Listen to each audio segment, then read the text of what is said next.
How do we define ventilator-associated pneumonia? So there is a clinical definition and there is a CDC definition. For the clinical definition, there are a few specific criteria which you should mention. The first one being that it should occur 48 after in a patient who has been on mechanical ventilation for more than equal to 48 hours. The next thing, there should be a new or a progressive infiltrate. The third thing is that there should be some signs of an infection like fever, purulent sputum, leukocytosis, worsening oxygenation, or altered respiratory mechanics. The fourth thing is that there should be a positive respiratory specimen, either increase in the neutrophils or growth of a pathogen above a predefined threshold. Okay, so these 4 points. First is the duration of mechanical ventilation. Second is the X-ray. Third is the clinical signs. And fourth is the culture. So these 4 points define a VAP. So the CDC definition that is given is not a clinical definition. It is purely for surveillance purposes. So what are these CDC definitions? So they are called ventilator-associated events. The first ventilator-associated event is a ventilator associated condition, also known as a VAC. So for that, a patient already be on stable or minimum PEEP or FiO2 for at least 48 hours. And after this, suddenly there should be either an increase in the PEEP or an increase in the FiO2. Increase in the PEEP by 3 or increase in the FiO2 by 20% or 0.2. And this increase should be sustained for 48 hours. So this is the definition of a ventilator-associated condition. That means 48 hours of stable PEEP and FiO2 followed by increase in the PEEP of 3 or an increase in the FiO2 for 0.2. This is sustained for 48 hours. When is this called an IVAC or an infection-related ventilator-associated complication? For that, you need one thing. First thing that you need is clinical. What is that? Temperature, either a low temperature or a high temperature, or WBC, either a decrease in the WBC or increase in the WBC. The second thing that you need is some addition of a new antibiotic, which is continued for 96 hours. That also within 48 hours of the VAC, within 48 hours of this occurring, the antibiotic was added, and it should exclude the first 48 hours of mechanical ventilation. Okay, so this is purely a surveillance definition, just to retrospectively count the number of your IVAC. Sorry.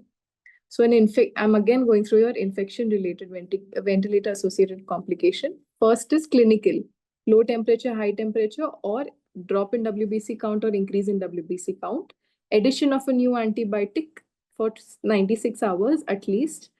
And this is within 48 hours of a VAC after first 48 hours of mechanical ventilation. Now, an IVAC can be a possible pneumonia or a probable pneumonia.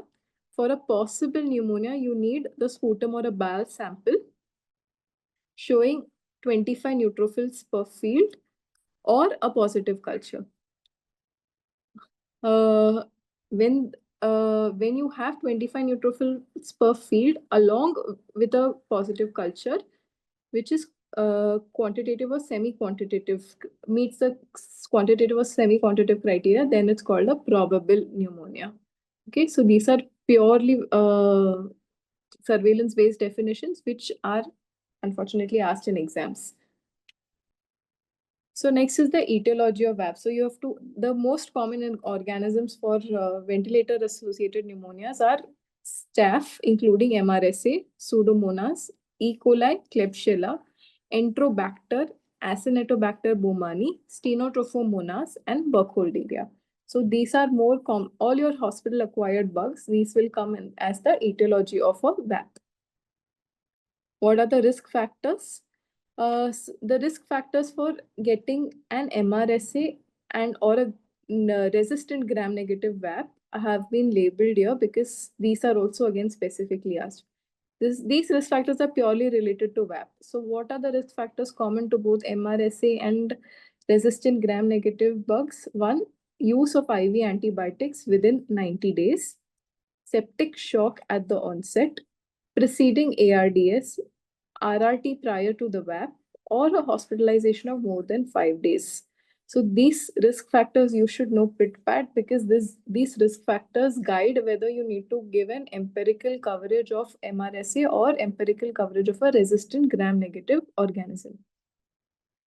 So uh, and what are the risk factors which are individual to both MRS and MDR? First is prior colonization. Next is local resistance of more than 10%. So if your local ICU resistant pattern is of more than 10%, then your empirical therapy itself will be one that will cover a resistant gram-negative bug.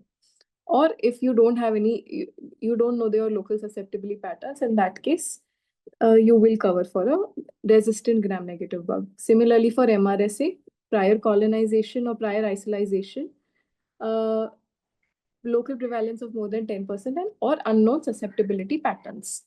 So all of these will help, these risk factors will help us understand whether we should give empirical broad spectrum coverage or empirical coverage for such resistant bugs.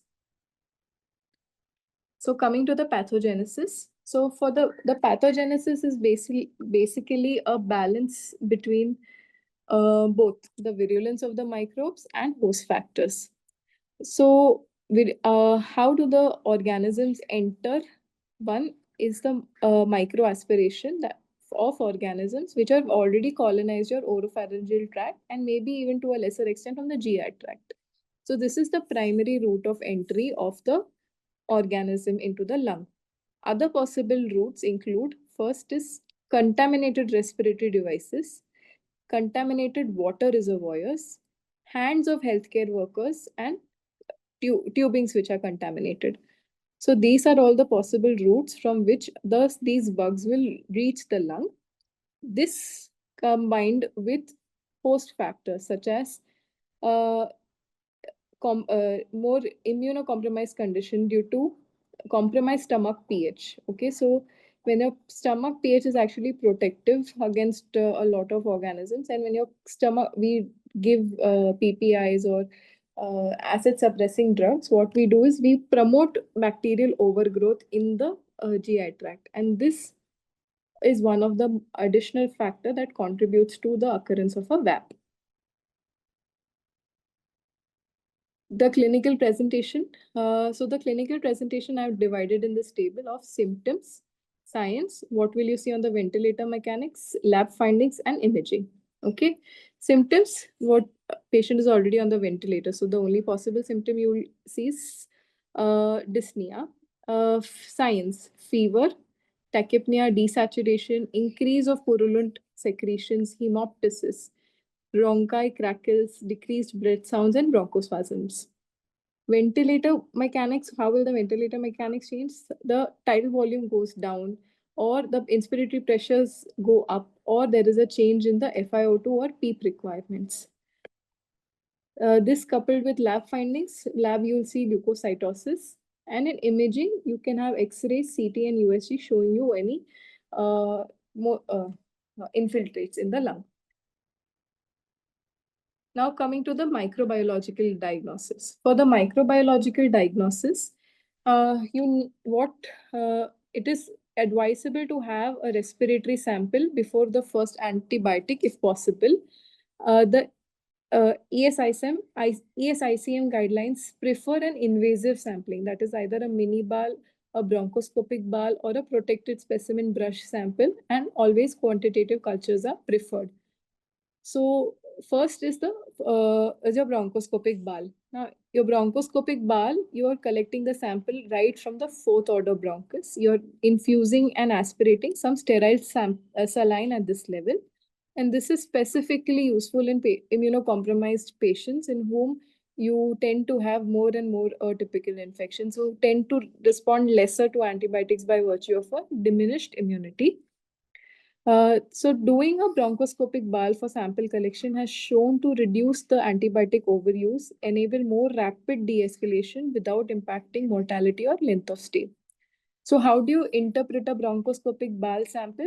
If it has less than 50% neutrophils and acute bacterial pneumonia is unlikely, And the cutoff for the culture growth of any bug is around 10,000 colony forming units per ml.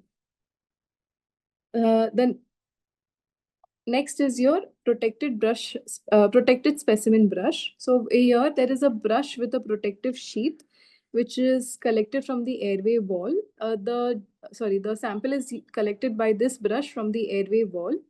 The distal end of this brush will be cut and it will be cultured. So this is a more invasive method of collecting the sample, and it's associated with a risk of hypoxemia and barotrauma. But the cutoff over here is lesser. The growth of any organism of at even 1000 CFU per ml is significant. So try and understand why are we doing this, because our respiratory air system now is already going to have a lot of colonizers. So just growing a bug might not really implicate that it is causing a VAP. So that is why there are specific more invasive methods advised for sample collection. The third is a mini ball. So in a mini ball, what do? We insert a catheter in the ET tube till a resistance is found, and we insert at least 50 ml sterile saline almost 3 times and aspirate that saline with a syringe. Over here, you are reaching up to the second, third generation bronchus. So it is an advantages as compared to your bronchoscopic ball and PSP. It is easier. It has less risk of complications, and it is less likely to be contaminated, and still you might get a deep alveolar sample. The cutoff over here is 10,000 colony forming units per ml. So for bronchoscopic ball, it is 10,000, mini ball it's 10,000, PSB it is 1,000. And the final is the easiest thing, is to take an endotracheal aspirate. Here the cutoff, here you have 6 zeros in the cutoff to properly say that this growth of an organism is causing you the VAP. Or if you have neutrophils less than 50%, you can exclude VAP. Gram stain might sometimes give you a pathogen, a rough idea of the pathogen you're dealing with. And the culture, like I told you, the cutoff over here is higher. Next comes your severity scoring systems. So there are two severity scoring systems. Earlier, what was used was a CPIS, or the Clinical Pulmonary Infection Score, which has now become your modified CPIS, or the modified Clinical Pulmonary Infection Score. We can focus on the right side of our slide right now. So the first thing over here is temperature. Second is WBC. Third is pulmonary secretions. Fourth is oxygenation, and fifth is X-ray. So these 5 findings amongst the temperature, each of these are given a point from 0 to 2. If you see in the earlier CPIS score, they had elaborated X-ray in 2 points. One was pulmonary radiography and second was how is it progression. This whole thing is combined into 1 point as chest X-ray, whether there is an infiltration, whether it is disseminated, whether it is local. And depending on the type of the infiltration, the score is given. So the progression is removed from the modified score. And the culture of tracheal aspirate, which was initially used, is also removed, because obviously if you wait for the culture, you cannot, by the time it's too late to now judge the severity of the score, severity of the VAP. So that has also been removed. It is only based on clinical, that is your temperature, WBC, the type of the pulmonary secretions, PF ratios, and X-ray. These 5 things are included in the modified CPIS. Now coming to the treatment. So treatment, initially you will start the patient on empirical antibiotics. And once you have a culture, you will go ahead with a more organ-specific antibiotic. How do you decide your empirical antibiotics? We have seen the risk factors for MRSA, right? So if you're suspecting an MRSA based on these risk factors, you will give vancomycin or linezolid. If you're suspecting an MDR gram-negative organism, then you need to do a pseudomonal cover, which is either piptazo, cefepime, ceftazidime, meropenem, or astronam. And if neither of these are there, you can stick to piperacillin, tazobactam, or cefepime. Now, once you have a culture, then depending upon what organism you're growing, you narrow down your antibiotic to the specific antibiotic. MRSA will be covered by linezolid or vancomycin. If you have an MSSA, you prefer cefazolin 2 gram 8 hourly. If you have a gram-negative bug which is not MDR, you go for piperacillin, tazobactam, cefepime, or ceftazidime, or any other cephalosporin equivalent to this. And if you have an MDR, then you treat it according to the organism. All the MDR bugs will be covered in your infection classes, so you know which antibiotic regimen to use for which bug when it comes to resistant Pseudomonas resistant Klebsiella, and resistant Acinetobacter baumannii. Now coming to the de-escalation. So if you don't have a growth, you can decide to de-escalate from a broader spectrum to a narrower spectrum, uh, or for if sorry for an MRSA, if you don't have a growth, or if your even your nasal swab is negative, then you can de-escalate. For a gram negative, also if there is no growth for the 48 to 72 hours, you can de-escalate. Duration of antibiotics is 7 days if the patient is getting better, or you can even consider procalcitonin guided therapy. Extended duration, when do you extend? If there is a metastatic infection for gram-negative bacteremia, if your blood culture is positive, if there is a slower clinical response in an immunocompromised patient, or if you find evidence of empyema lung abscess. Only in these specific cases, you give them for more than 7 days. Role of nebulized antibiotics. This is going to be an entire lecture in itself in one of your sessions. Uh, so, what antibiotics do we give in nebulization? Polymyxin B and aminoglycosides. It's only used as an adjuvant. There is no proven benefit, but it is used to improve the local antibiotic concentration at the site of infection. Now, this is a very frequently asked question: is a VAP bundle for prevention of VAP? If you see, there are different articles giving you different combinations of components of this bundle. This is the one which was recommended: head and elevation, daily sedation vacation, daily oral care with chlorhexidine, peptic ulcer disease prophylaxis, and DVT. But if you see the latest CDC recommendations, a lot of these will not be recommended. So this is more of an older bundle. But right now, what is more commonly used is a checklist for VAP prevention, and this is given to us by CDC. Okay, so what in this checklist they have categorized all the things that have to be done as either essential practices or additional practices, not recommended. That means these things should definitely not be done. And the ones which have no recommendations, that means they have not they have not made any specific guideline on what to do. Of these essential practices and additional practices, you must know. Okay, this was a question for us in our exam. They specifically ask either only essential practices or only additional practices. Amongst this is what I have mentioned in this slide is for only VAP. You have similar checklist for even your CRBSIs, and even so I think even for COTI there is one, but you have to make sure that you go through this checklist and as much as possible be a little confident about writing an answer on any of these. So amongst essential practices, the first is avoid intubation itself. So you prefer either an NIV or an HFNC. The second is minimize the sedation. In that, they tell you to try and avoid benzodiazepines and prefer other agents over benzodiazepine, and use a protocol to minimize sedation, and implement a ventilator liberation protocol. The third essential practice is maintain and improve physical conditioning of the patient. Fourth is to head and elevation to 30 to 45 degrees. Fifth is provide oral care with tooth brushing being the key word over here, without chlorhexidine.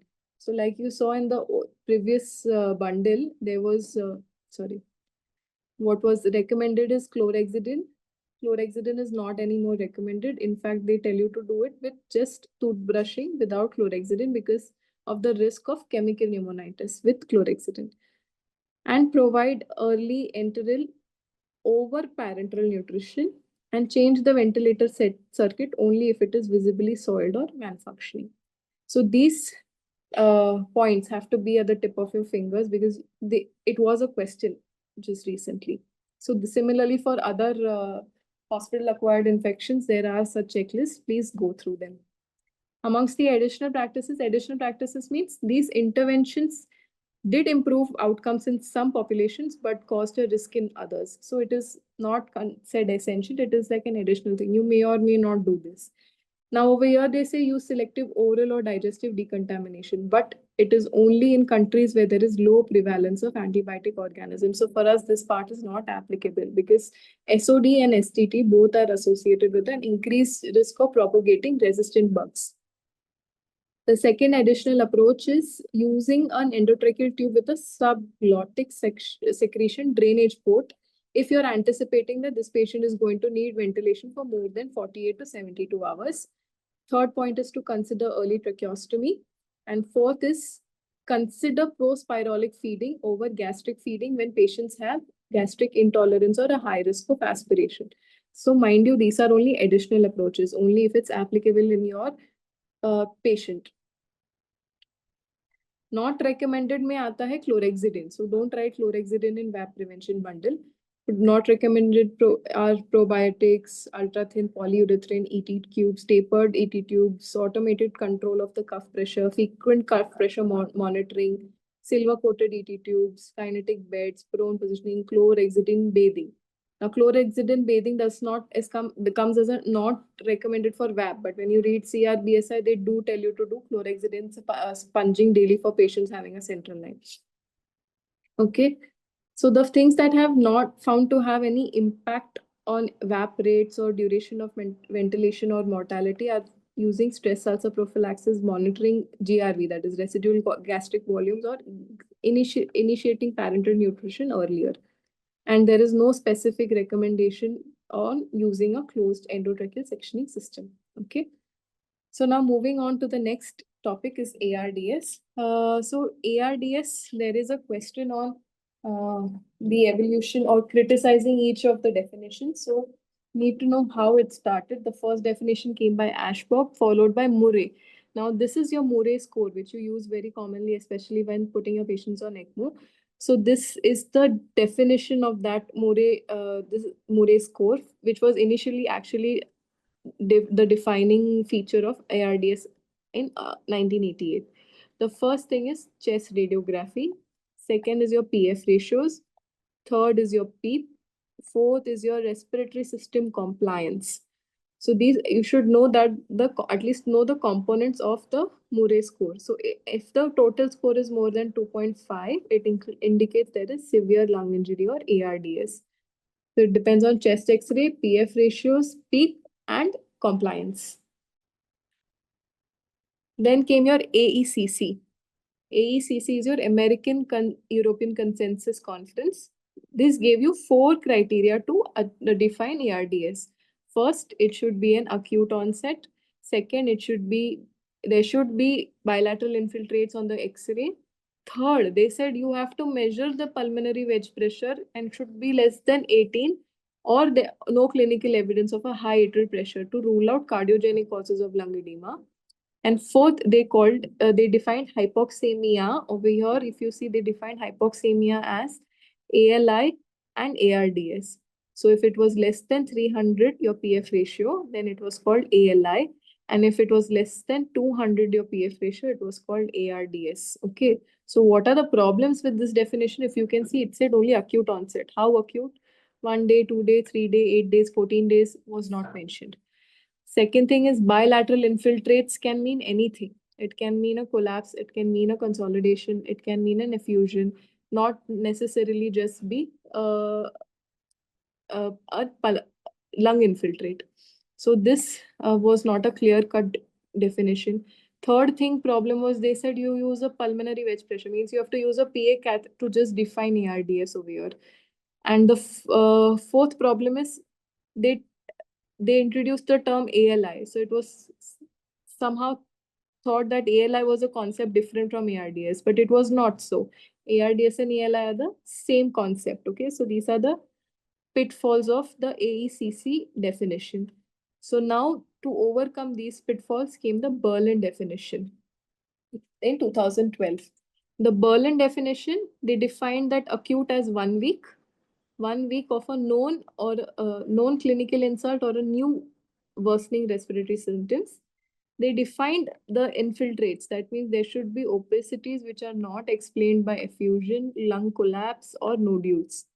They defined the origin of the edema just by clinical assessment or radio echocardiographic assessment. You don't need to do a you don't need a PCWP over here.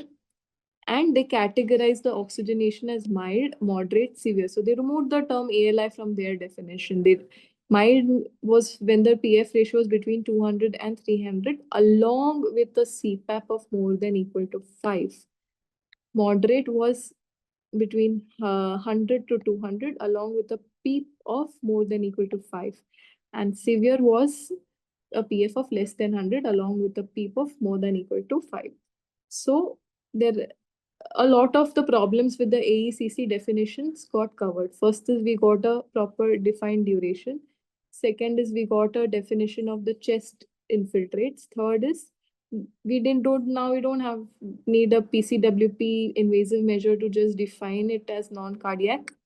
And the categorization of the hypoxia included something called PEEP.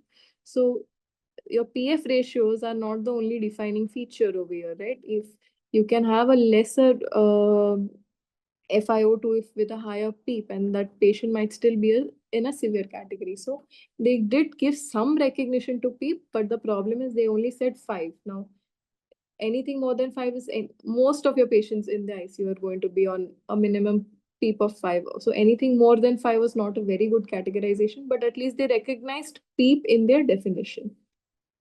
So what are the drawbacks of the Berlin definition? Like I said, the first thing was PF ratio. I told you they did not standardize PEEP more than 5. Now chest X-ray, they said only chest imaging. They said only X-ray. Na? There was a little inter-observer variation in this, and it did not account for newer modalities like CT and ultrasound. They did not mandate an echocardiography to rule out cardiac failure. So they say this is a drawback because there's a risk of misclassification. And the timing. So though we had a problem with the AECC definition not defining the acute onset in a proper duration, the Berlin definition just came up with an arbitrary duration of 1 week. Okay. Now, for some causes of ARDS, like if you see pancreatitis patients, they are for weeks sometimes. The disease progresses for a week, for multiple weeks. In that case, if an ARDS develops later as a complication, then it does not really fit into this criteria. Trali might come immediately after blood transfusion. So then a lot of times these causes don't really fit into the 1 week duration. So it is very arbitrarily mentioned 1 week. Fifth problem with this Berlin definition, it is said that there should be a proper biomarker, to say yes, this is ARDS or this is not ARDS. So there's no proper biomarker. It makes the definition a little more objective. Applicability, this is only for adults, it's less validated in children, and it does not include patients on HFNC. And the last problem is that it has a questionable generalizability in areas where there is resource limited settings, where you don't have a proper blood gas available to check your PaO2 always. So these were the drawbacks of the Berlin definition. So this is also a question in itself, criticize the Berlin definition. So I have included all of these points. Now, next comes the Kigali modification. So Kigali modification, what they try to help the define ARDS in resource limited settings.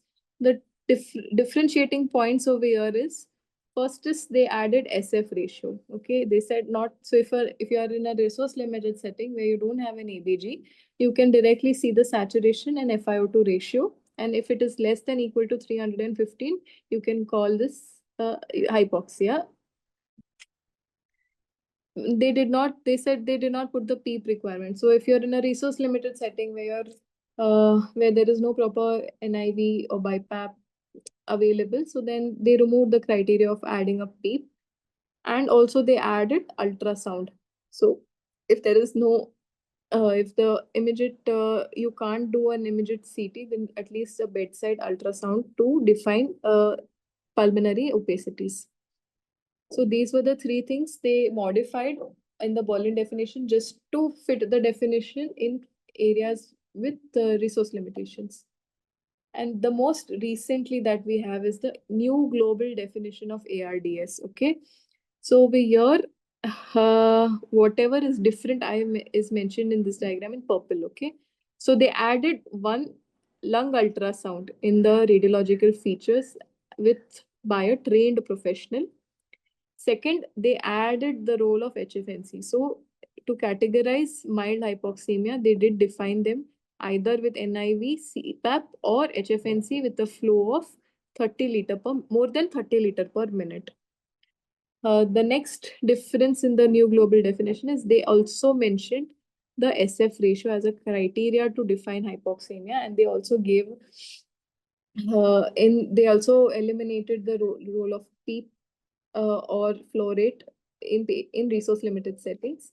And this was further divided into mild, moderate, severe as an SF ratio of less than 148 being severe, 148 to 235 being moderate, and 235 to 315 being mild.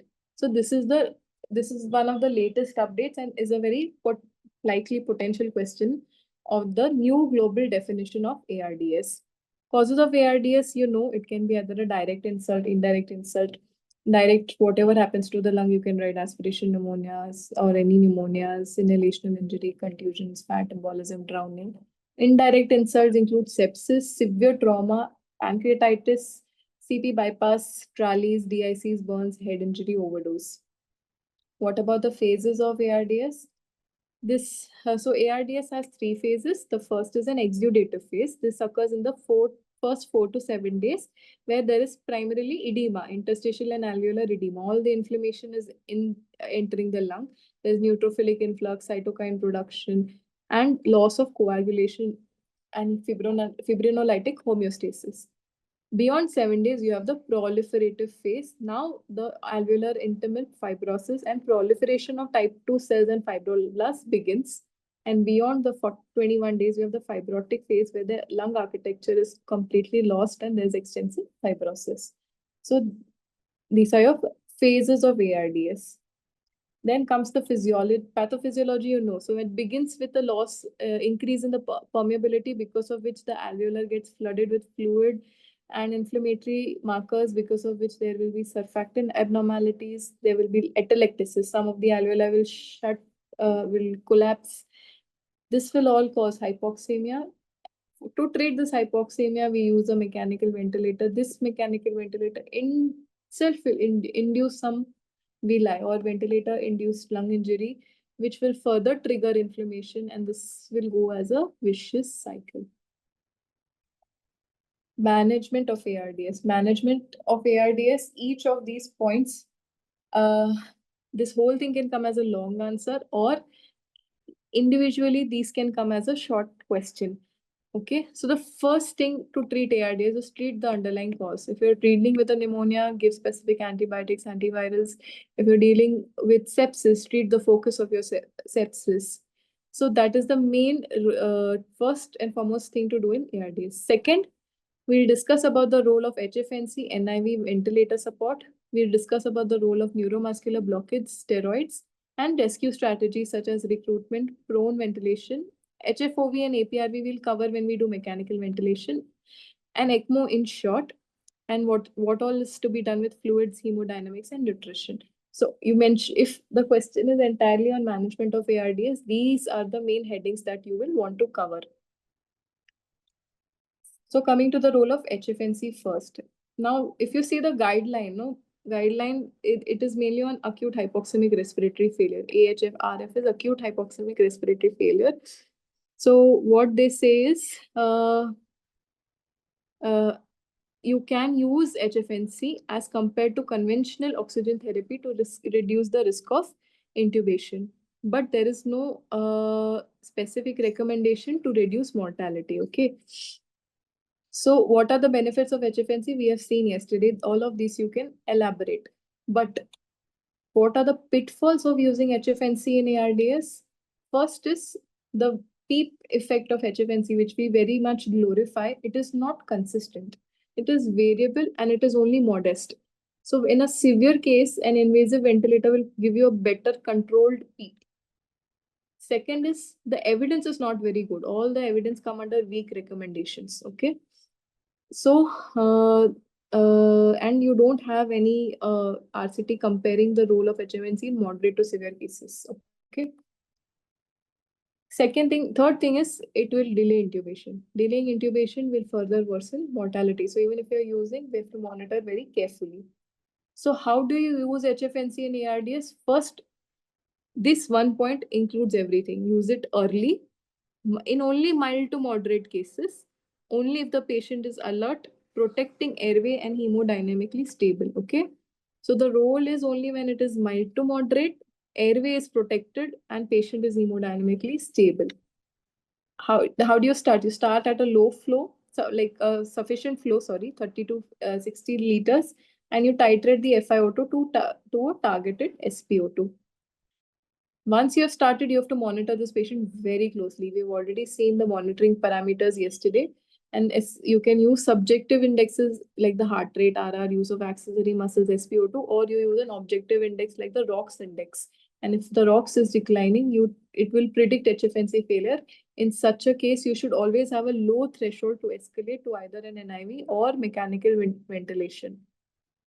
And for severe cases where the PF ratio is low or the patient has a high respiratory drive or evidence of multi-organ failure, directly go in for a controlled invasive ventilation. In this case, you can use HFNC only as a bridge till you actually go ahead, take consent, intubate and the patient and put them on mechanical ventilator. You can use it only as a bridge, that also under strict monitoring. What is the role of NIV in ARDS? So what does the guideline tell you? They are unable to make any recommendation of whether you should use it or not in an acute hypoxemic respiratory failure to reduce mortality or prevent intubation. So there is no specific recommendation of NIV or no specific evidence to say that NIV does reduce mortality or prevent intubation by. So we have to understand what happens when you use NIV in patients of ARDS. Okay, these in 4 points, I'll explain you what are the risks of using NIV in ARDS. The first thing is patient has a high respiratory drive. So what is happening? They're generating tidal volume. You must have seen this at the bedside. ARDS patient or any patient who has a very high respiratory drive, when you put them on NIV, sometimes even with very small pressure supports, they generate very large tidal volumes, even 700, 800 ml of tidal volume. So this we know can cause volute trauma, especially in ARDS. We are talking about a baby lung or a heterogeneous lung where we want to give low tidal volume. So the patient's own respiratory drive plus your pressure support will cause a very high tidal volume generation. Second problem is transpulmonary pressure swings. Now to understand transpulmonary pressure swings, you have to understand this diagram, okay? So transpulmonary pressure is the difference between your alveolar pressure and your pleural pressure, okay? So when a patient, normally how much is your alveolar pressure? Or say it is almost -1. And normally your pleural pressure is around -8 over here, it's mentioned, okay? So -1 minus of -8 is almost 7. So your transpulmonary pressure is 7. So the difference between alveolar pressure and pleural pressure. Now a patient who has a high respiratory drive. So now what happens is your pleural pressure goes very low as -15. And you're on top of it, suppose you're giving a pressure support, just roughly, for example, we say you're giving a pressure support of 15 over here. So the difference between this 15 minus of -15 comes to 30. This 30 centimeter of water is high. So when we discuss TPP, when we discuss mechanical ventilation, so anything about 25 is associated with a high risk of a ventilator-induced lung injury. So this is another problem of using NIV in ARDS. The third problem is negative pressure pulmonary edema. So what do you mean by negative pressure pulmonary edema? So basically, if there is asynchrony, the patient is taking breath when the ventilator is already delivered a breath. So now he's already breathing against a closed mask. So if there is any asynchrony, what happens is the negative intrathoracic pressure generated is very high. High negative intrathoracic pressure will suck in more venous return into the right heart and into the pulmonary circulation. So more blood, the pulmonary capillary pressure will increase, but for the so if this is your pulmonary capillary, your the pressure inside this is increased. But what about the pressure around it in this interstitium? That will is low. It is not as high. So this difference, this gradient, will cause more and more uh, extravasation of fluid into the interstitium. Okay, so again I'm explaining you this. Patient is generating a high negative intrathoracic pressure whenever there is a patient ventilator asynchrony and breathing against a closed mask. Intrathoracic pressure is high means more venous return, more blood in the pulmonary circulation, more blood in the pulmonary capillaries. The hydrostatic pressure inside the capillary is high, and negative intrathoracic pressure means the pressure outside is low. So this favors movement of blood into the interstitium. There is more pulmonary, more edema, and more dyspnea will just worsen with this. And the fourth and the last mechanism of risk with of NIV with in ARDS patients is PCILI or patient self-inflicted lung injury. So we know high inspiratory pressure has high transpulmonary pressure during inspiration. What happens because of this? There is a concept called as pendulum phenomenon. So there is so Alex, to understand pendulum phenomenon, try and look at this diagram. Okay, you have alveoli over here. Now this A part is what is happening in inspiration. So what happens is you are taking in ARDS, your alveoli are heterogeneous. That means the different alveoli have different time constants. Time constants is basically the time required for it to distend. Okay. So during inspiration, some alveoli have smaller time constants. That means they will distend faster. Whereas the other alveoli have lesser time constants. That means they are distending slowly. So even before the breath is completed, what happens is there is shift of air between the alveoli. The alveoli which have distended already or with a lesser time constant will shift the air into the alveoli with a higher time constant. So this shift is what is called as the pendulum phenomenon. Okay, and the exact opposite thing happens in expiration also. Okay, so before the breath is completed only, between the alveoli there is shift of air. This happens because of heterogeneity. All right, some of them having lesser time constants, some of them having higher time constants. So what is happening is there is some regional over distension. Some part we're trying to you're delivering a predefined tidal volume, but actually some of the alveoli might be getting a tidal volume much more than what you are delivering because of this pendulum phenomenon. That is why it is called occult. The tidal volume that you are seeing on the ventilator is different, and the tidal volume that actually some of the alveoli are actually receiving is different. So that is why this thing is known as an occult pendulum phenomenon. So because of this, there is redistribution and increase in the shear stress. Now this shear stress will cause inflammation and fluid extravasation. And this extravasated fluid further will increase your lung injury, and this will further worsen your respiratory drive. So this is a concept known as PCILI or patient self-inflicted lung injury. Okay, so these four mechanisms you should know of why NIV fails in ARDS. One, volutrauma because of high tidal volumes generated. Second, high transpulmonary pressure swings. Third, negative pressure pulmonary edema. And fourth, PCILI. So how do you use NIV in ARDS? Only for mild to moderate. Same like HFNC, these 5 points are the same thing. Use it only in mild to moderate cases. Patient should be hemodynamically stable, able to protect airway. Okay. And always do it under monitoring. If the PF ratio is low, just avoid NIV. Directly go ahead for an invasive ventilation. So interface and setup, you should choose the best fitting mask or consider a helmet NIV if there is a good expertise. We've already discussed this yesterday. And closely look for failure. Like in HFNC, clinic, either some clinical parameter or over here you use your hack or score. Do you don't leave the bedside of the patient. You watch for all of this, and at any point, you should have a predefined escalation time. You should be ready for intubation in case there is any worsening or even if the patient is not improving.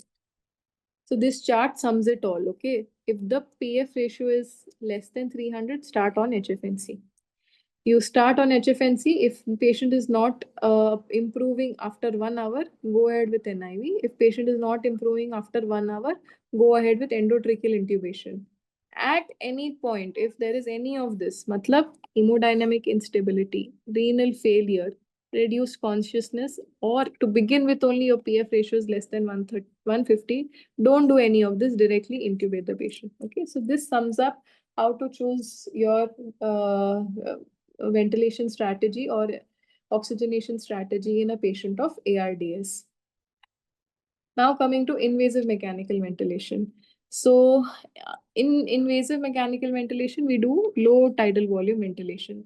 This is the therapeutic strategy, one of the therapeutic strategies that has a proven mortality benefit. Mind you, in ARDS, there are a lot of studies, but very few strategies. One is low tidal volume generation and second is proning. These two only have proven mortality benefit. So this was given by the most successful evidence came from the ARMA trial done by the Ards net. Decreased mortality, improved ventilator free days, organ failure free days. Okay. So how do you set up the ventilator in patients of ARDS? Step 1. First, calculate predicted body weight. In for males, the formula is this, you have to mug up 50 plus 0.91 into height in centimeter minus 152.4. And for females, instead of 50 over here, that's 45.5. Second, you choose your mode. What they say is you whatever you prefer, because there is no mortality benefit to either mode. When you do use a volume control mode, it has an advantage of better monitoring. You can keep watching your P plats. In a pressure control mode, it is said that it has some benefit in oxygenation over volume control. This is not a proven thing. This is a very theoretical concept. It says that if you do if you give a pressure control mode, your pressure remains sustained throughout the respiratory cycle. So your mean airway pressure is much more than that in volume control, and a higher pressure ensures a better or consistent pressure ensures a better oxygenation. Step 2. Now you start with a tidal volume. You've set a tidal volume of 8 ml per kg. Start with that and decrease it down to 6 ml per kg. All right. Now you measure your P plat. Your target of P plat is to keep it less than 30. If it is more than 30, you further decrease your tidal volume till you come to 4 ml per kg. If it is less than 30, you can continue at a tidal volume of 6 ml per kg. Now the third thing is how to set RR. You do your blood gas. If your pH is low, you increase your RR till you reach 35. If your RR is still if your pH is still low after increasing the RR, now you might have to increase your tidal volume uh, uh, till your pH improves to more than 7.15. So, like we discussed in asthma COPD, here in ERDs also you choose a strategy known as a permissive hypercapnia. There's some amount of CO2 retention or respiratory acidosis is allowed because you are ventilating your patients with low tidal volumes. Now comes setting peak. Now, this is also a long question. Strategies of how to set PEEP on mechanical ventilation. Your possible approaches over here are using ARD. First is using a standard Ards net escalation tables. Second is as per the compliance. Third is using PV curves. Fourth is staircase recruitment, or fifth is using an SVO2 monitoring. Next is ETCO2 monitoring, or measuring transpulmonary pressures, or focus EIT CT scans. See, all of these are possible strategies of deciding of what PEEP will be optimal for your ARDS patient. So the first is a ArdsNet PEEP FiO2 table. Okay, this was used in the ARMA trial, and it did show mortality benefit with these settings. The so the table, if you see on this side of your screen, you have a low PEEP FiO2 table and a high PEEP FiO2 table. Depending, so as in when you decrease the FiO2, that you increase the PEEP to the corresponding level. But problem with this, it is based on just consensus of the investigators. Okay, there was no scientific basis to this chart, and hence it cannot guarantee success. If you go for a high PEEP strategy, you're increasing the lung stress and risking hyperinflation. Also, it will cause shunting. So your blood won't get oxygenated, which will not be very well tolerated in patients with pulmonary hypertension and a poor RV function. So these are the drawbacks of using a ready-made ArdsNet PEEP FiO2 table. The next strategy of setting PEEP is looking at the PV loop. So your PV loop, if you see, this is your inspiratory limb. Okay, so in the inspiratory limb, there is initially it is a curved shaped, and at one point it becomes steep, and it becomes like a slope. So the point at which this transition occurs is known as your lower inflection point. Okay, so the lower inflection point is supposed to be that point required to open up the alveoli, and the other end on your expiratory limb, you will have an upper inflection point. So that it is that point where beyond which over distension will occur. So to the optimal PEEP is to be above the lower inflection point. So if you keep it just above, you keep your PEEP just above this point, most of your alveoli will remain open. Third is a compliance driven strategy. So the compliance. So for here you measure your P plat. Okay, driving pressure. Your delta P is basically P plat minus PEEP. So by this logic, if you purely look at this formula, if you increase the PEEP, you are actually requiring a lower driving pressure.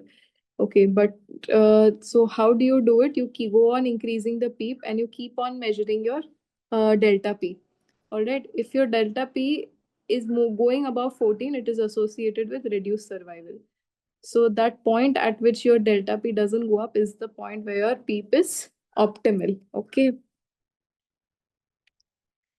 Next is your intrapulmonary shunt monitoring. Okay.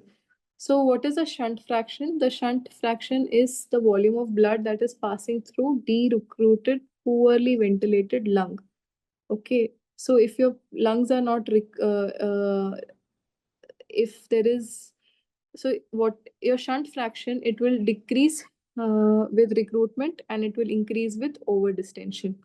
All right. So how do you measure this? This is given by the equation of QS by QT, where QS is the shunted blood. QT is your total cardiac output, and the formula is this is your content, oxygen content in the capillary minus arterial oxygen content upon again oxygen content in the capillary minus venous oxygen content. Okay, CaO2 over here, this part is obtained by ABG. CvO2, this part can be obtained by either a PAC or a mixed venous sample from a central line. And your CCO2 is calculated using the alveolar gas equation plus where hemoglobin, assuming your saturation is full, your capillary saturation is 1. So when you put these values in this, you'll get a shunt fraction. Now look at this graph. Okay, so when your PEEP is low versus your PEEP being high, so this graph is like a U-shaped graph.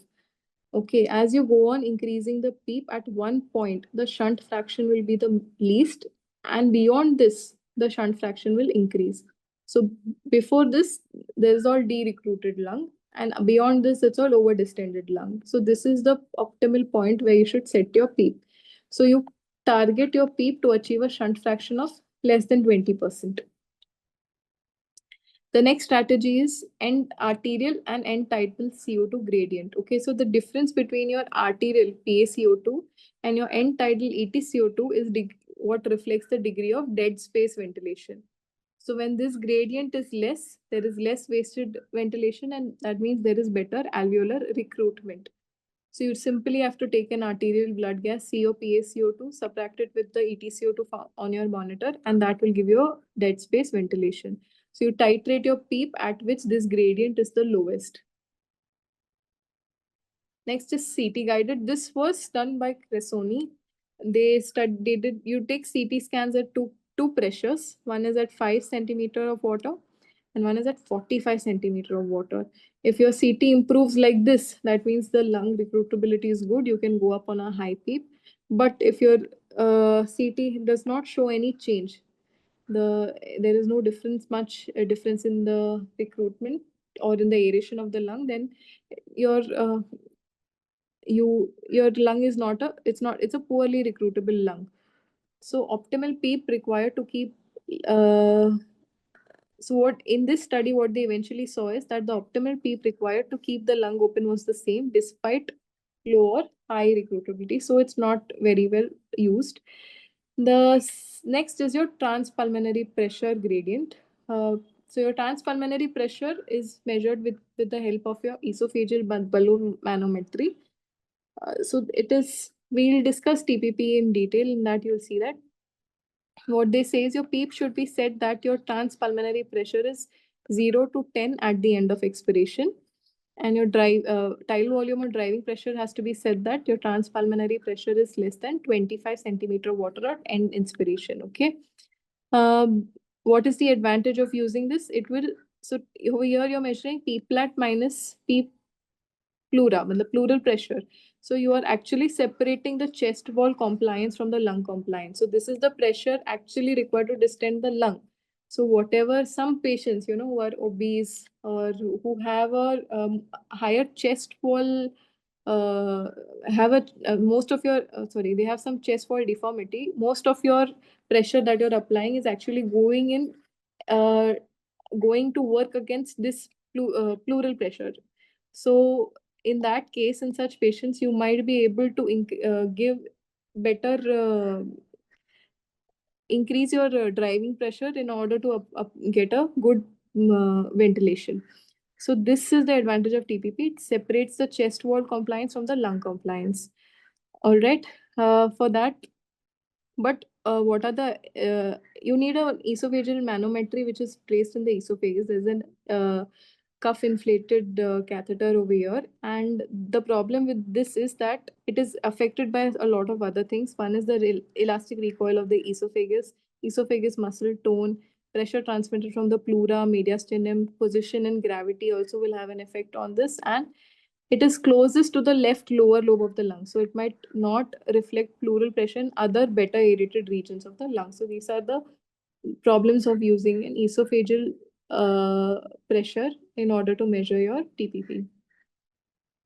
The next is ultrasound guided. You can just bedside do this. If you see these diagrams, first you see if you apply a certain PEEP. Suppose your initial picture of the lung looked like this, where there were well separated B lines. And the same thing after application of PEEP. You see your B lines have gone more, A lines have come. So this is a more better aerated lung. So this means your PEEP is doing a good job.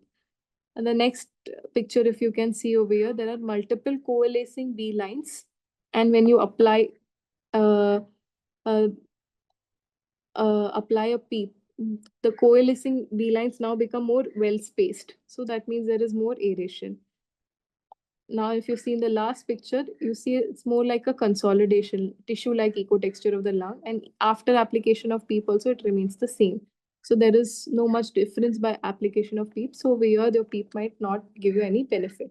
At the same time, if you're using an ultrasound, look at the heart, look at RV dilation as a safety limit. And the last strategy is an EIT. It's a non-invasive technique. It has a poor spatial resolution. You can apply different PEEPs and see how much aeration is improving and then decide which PEEP you want to set. Now coming to the role of steroids in ARDS, early ARDS and late ARDS. Okay. So steroids have been studied in early ARDS by Meduri. Early meaning he had studied as less as 3 days. Within 3 days, he gave methylprednisolone 1 milligram per kg per day for 26 days. And what his study proved that there was an improvement in the pulmonary and extrapulmonary organ dysfunction. There was decreased inflammation. There was decreased mechanical ventilation duration, decreased length of stay. But all of this did not translate into a mortality benefit. So in early ARDS, there is some benefit of using steroids, but not a mortality benefit. In late ARDS, this was studied by the ArdsNet trial, and they did it in around 180 patients. Over here, it was the effect of steroid was studied between 7 to 28 days. Methylprednisolone versus placebo was used, and what they saw is there was no mortality benefit. In fact, beyond 14 days, there was an increase in the mortality with using steroids in ARDS. But there was some improvements in ventilator-free days, shock-free days, oxygenation, respiratory system compliance. There was not much increase in risk of infections, but there was an increased neuromuscular weakness.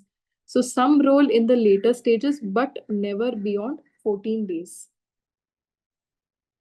In COVID ARDS specifically, we have the recovery trial, which has shown improved survival with the use of dexamethasone 6 milligrams a day for 10 days.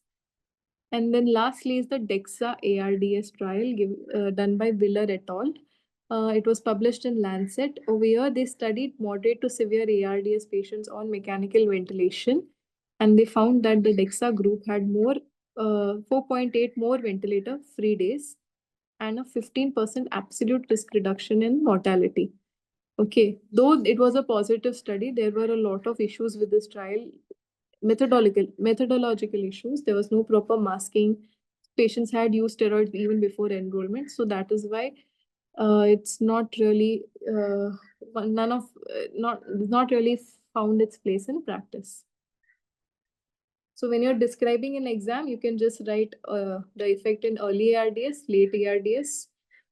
Definitely beyond 14 days, it worsens mortality. In the early stages, it has some improvement in oxygenation and organ dysfunction and duration of mechanical ventilation, but none of this causes any mortality benefit. So you have to tailor the use as per your case. The next is the role of neuromuscular blockers in ARDS. Neuromuscular blockers, this itself is a question. There are two trials that you have to know. One is the Accurasis trial, which was done in 2010. Okay. Why do you need to know both these trials? Because both of these trials produce contradictory results. The Accurasis trial said that there was mortality benefit with the use of neuromuscular blockers, whereas the next trial, that is the Rose trial, showed that there was no mortality benefit. Okay. So let us go a little into the details of these two. So what did the Accurasis trial did? It studied 340 patients. 340 patients, may say half of them received cis-atracurium with deep sedation and half of them received only placebo with deep sedation. What was the primary outcome measured was mortality before discharge or at 90 days, and it was significantly lower in the cis-atracurium group, and secondary outcomes also showed some benefit. 28-day mortality and number of ventilator-free days were better in the cis-atracurium group versus that in the placebo group. Okay. This was done in 2010. After this came the Rose trial. Almost 9 years later, in 2019, the Rose trial came up. Okay. Here, they studied 1,000 patients. Okay. This was an unblinded trial. But mind you, if you're using a neuromuscular blocker, the blinding, even if you are blinded, the effects are very obvious. Okay, so this was done for the earlier trial. We saw only 340 patients. So this was a larger study done in 1,000 patients. What they did is they compared cis-atracurium for 48 hours with deep sedation versus only light sedation. So this is another difference over here. Okay, over here they compared it with deep sedation, or where it was compared with light sedation. And what did they find? So this trial was stopped in the second interim analysis due to futility, and they said that it has no mortality benefit and it may actually worsen your ICU acquired weaknesses as compared to light sedation. Okay, so obviously you're comparing arm is light, where is light sedation. That so what are the limitations of this trial? Around 10% of both arms received neuromuscular blockade between inclusion and randomization. Okay, so you can't say this studied, it purely studied the effect of using versus not using. Also, a lot of patients in the control arm did receive neuromuscular blockade boluses. And another major difference is this proning. Okay, where only 15 to 8% patients were prone, whereas in your accuracies trial, almost almost 50% patients were prone. Okay, so though this trial came very early that time, even then most of the patients had proning, and proning we know is a strategy which has definitely definite mortality benefit. Okay, so that was one of the differences thought of as to why one trial showed benefit with neuromuscular blockades and the other did not. So what are the key differences? I've already studied this. I've just put them in points for you to revise in exam. Sedation strategy in each arm that we have already discussed. Timing of enrollment. In the rows, they were enrolled earlier, around 8 hours, whereas in the accuracies around 16 hours. PEEP level. Okay, the average PEEP level in the rose trial, they used a higher PEEP, was higher mean PEEP versus that in the accuracies trial.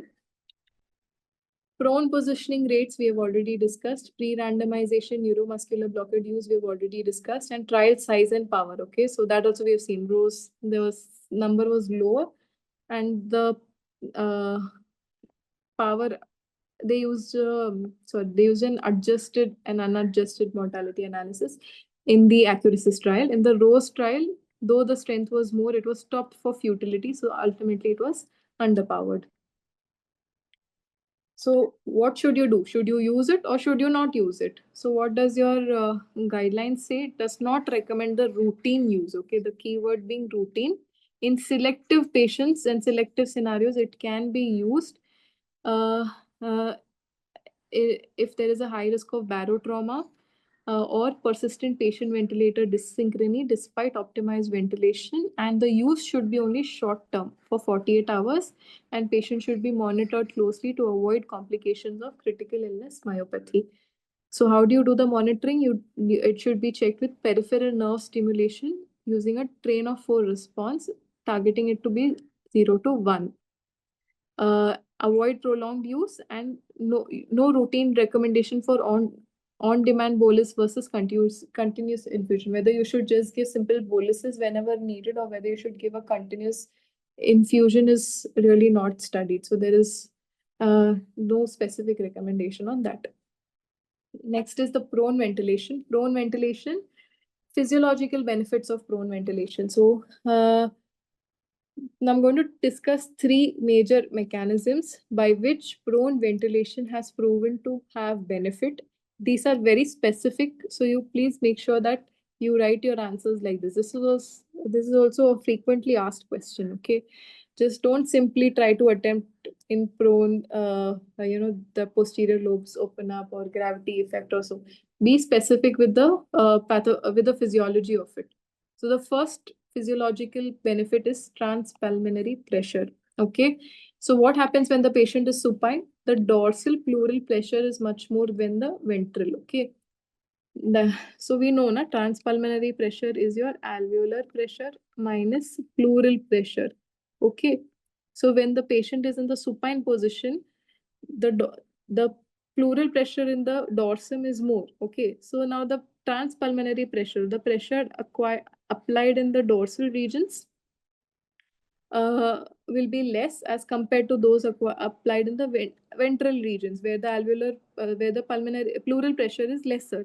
So there will be regional over distension. Anterior part, ventral part will get over distended, and the lesser TPP applied in the dorsal part, meaning the alveoli will collapse further over here. Okay. So the same thing when you prone the patient, now the pleural pressure in the dorsal part is less. Okay. So most of your transpulmonary pressure, most of the pressure applied is delivered to the dorsal regions. Okay. And we know that the dorsal region is the region where maximum alveoli or more lung volume is there. So there is more recruitment. Okay. This is one, but for this is the first mechanism. The second mechanism is mediastinal and diaphragm pressure. Okay, so in the supine position, the pressure exerted on the lungs, the lung gets compressed by mediastinal structures, diaphragm comes up. So the abdominal structures increase the compression, and because of this, when you prone the patient, all of this is relieved, and that allows better lung expansion. The last mechanism by which proning benefits is VQ mismatch. So when the patient is in the in the supine position, though the dorsal area is better perfused, it is poorly ventilated. Now, when you make the patient prone, remember now the perfusion is still better in the dorsal areas only, okay? But your ventilation is better, so your VQ mismatch decreases, and that is how your oxygenation improves. So these 3 points you should write in exam. What happens to the transpulmonary pressure, mediastinal and diaphragmatic pressures, and VQ mismatch. So what is the indication of proning patient? Any ARDS patient who fails to improve with low tidal volume ventilation early in the disease. Key point being early in the disease. Contraindications to proning, there's only one absolute contraindication to proning is when you have an unstable spine fracture. Other all contraindications relative, you can still prone your patient if the benefit is going to be greater than the risk. These are open abdominal wounds, raised ICP, pregnancy, severe facial trauma, or an open chest. Duration 12 hours per session. The Proceva trial did 16 hours. And the evidence for proning. Okay, so now proning has been described right since 1970s. But all the initial RCTs did show that oxygenation improved, but they did not show that mortality benefit was there. Proceva trial was the first trial to say that there was a mortality benefit, and further meta-analysis also showed mortality benefit. So like I said, low tidal volume ventilation and proning. These are the only two strategies which have a proven mortality benefit. Okay, a brief about the Proceva trial because again, it is one of the potential questions. It was studied in around 800 patients in ARDS. It was published in 2013 in NEGM. What they did is proning sessions of at least 16 hours, and in the control arm, the patients were left in supine position. What they saw is that the prone group had 16% mortality versus supine group had 32% mortality, almost half. Okay, so there was such a significant improvement in mortality, and hence it has been recommended. Next come the recruitment maneuvers in ARDS. So what is the rationale of doing recruitment maneuvers? You improve the arterial oxygenation with a short lasting increase in intrathoracic pressure. Whatever the current evidence is there, it is against routinely doing recruitment maneuvers in ARDS patients. You do it only in specific conditions when as a rescue maneuver. Okay, I'm gonna just so when suddenly so these 2 points you should write. I'm really sorry, this should not be in the slide. Whenever there is an evidence of de-recruitment, suddenly some procedure was done. Suppose the ventilator circuit got disconnected accidentally, or you are doing some suction and the patient got sudden desaturation. Okay, so transiently, to just tide over a crisis, you use recruitment maneuvers. Okay, the evidence is only for such short term use when there is sudden desaturation due to some disconnection in the circuit or suctioning. Okay, so most of the alveolar recruitment occurs in the first 10 seconds, and this beyond that, your high intrathoracic pressures will ultimately cause a hemodynamic collapse. But it is said in these studies, the BP recovered within 30 seconds after stopping the recruitment maneuver.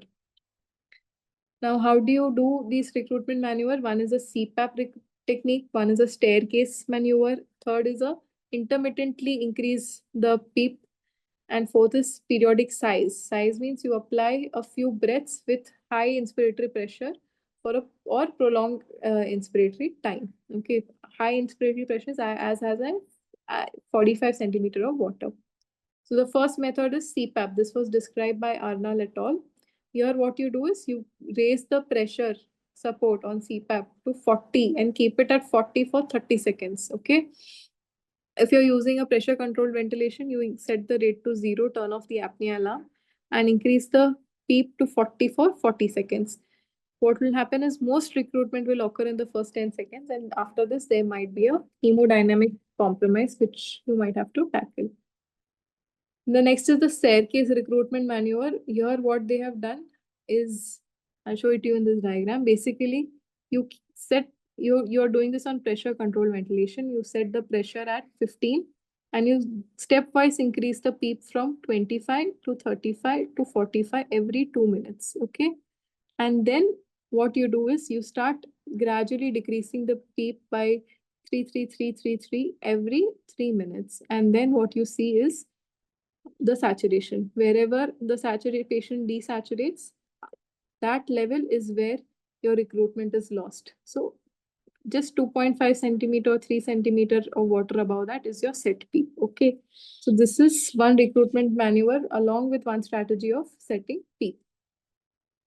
What are the contraindications to using recruitment maneuvers? Any untreated pneumothorax or air in the subcutaneous mediastinal pericardial spaces, severe obstructive lung disease, lung hyperinflation, unilateral lung disease, MAP, if you already have hypotension less than 60, intracranial hypertension, or severe call pulmonale.